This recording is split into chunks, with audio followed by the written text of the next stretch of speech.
Good evening. Irene hasn't been a hurricane since yesterday, and it's long gone by now, way up and over Canada. But you would not believe the damage that it's still unleashing over New England. This comes after it already chewed up the shoreline along the eastern seaboard.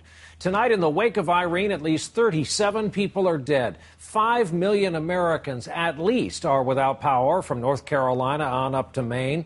The estimates at damage begin at $2 billion and go up from there. With so many Americans already in the dark from this, the danger tonight is rising floodwaters from upstate New York into New England.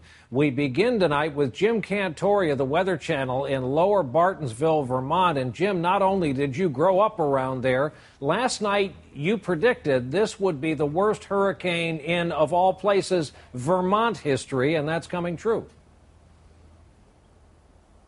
Yeah, usually storms weaken pretty quickly, Brian, and accelerate up through New England. This one was so big, and it took its time, and this is a result of a flash flood. Just one of the iconic covered bridges that has been lost here in Vermont that would take you from Lower Bartonsville across to the town of Chester in about 5 seconds. Now that trip takes about 15 minutes because you have to go around here, the Williams River. Here's the deal. We've got 200 or more roads tonight that are closed, and there isn't 1 inch of Vermont that hasn't been touched by this. NBC's Ron Allen has more. Irene left a wake of destruction in a mountainous, landlocked state so far north, many never dreamed a tropical storm would strike. Torrents of rain turned babbling brooks into raging rivers. Fortunately, we were spared the heavy winds from the hurricane, but this type of damage right here is going to be far more devastating in the long run. Here it comes. Oh, my God. Cars were sucked downstream. This trailer home was shoved under a railroad bridge.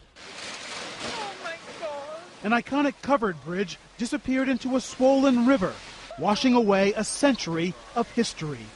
Dean Hamilton has worked his family's farm all his 58 years. This is something that's never happened in my lifetime. How's it going in there? Vermont's governor called it the state's worst flooding, perhaps ever.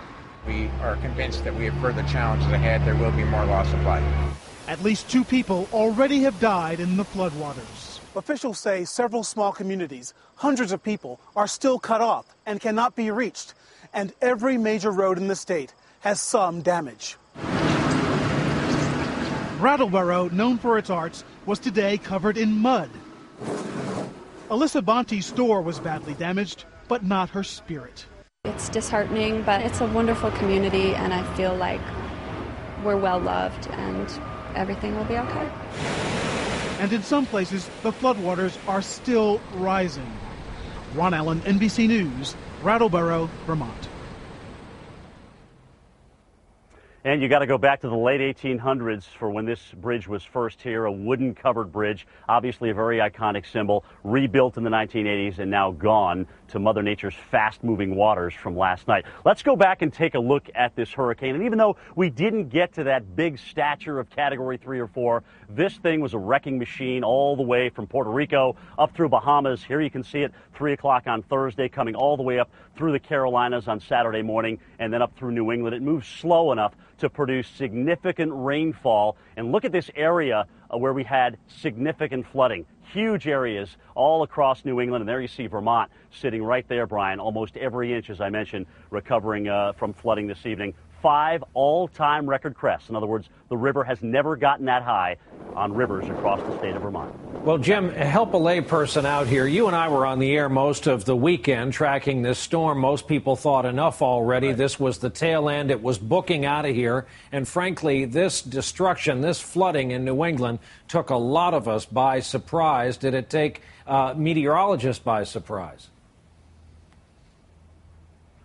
Well, the problem was this was really set up to be a problem because there was so much rain up here. You and I actually talked about Philadelphia and New York setting all-time wettest August, and that wet weather has continued obviously all the way up through New England. But when you start looking at the pictures and the rate of the rainfall, I mean, we're bringing a tropical system to the northern latitudes. That always means trouble. That always means trouble. And as you can see from some of these pictures and some scenes here, just horrible scenes. And Brian, I got to tell you, having grown up in through here and seeing the Quechee Bridge and seeing the fields in Windsor, Vermont that I played on so many times as a Hartford hurricane completely underwater. It takes you by heart. Oh, that bridge over Quechee, Vermont, one of the most beautiful spots in all of New England. Jim Cantore, thanks for your hard work, and again, following this storm and its latest tributary.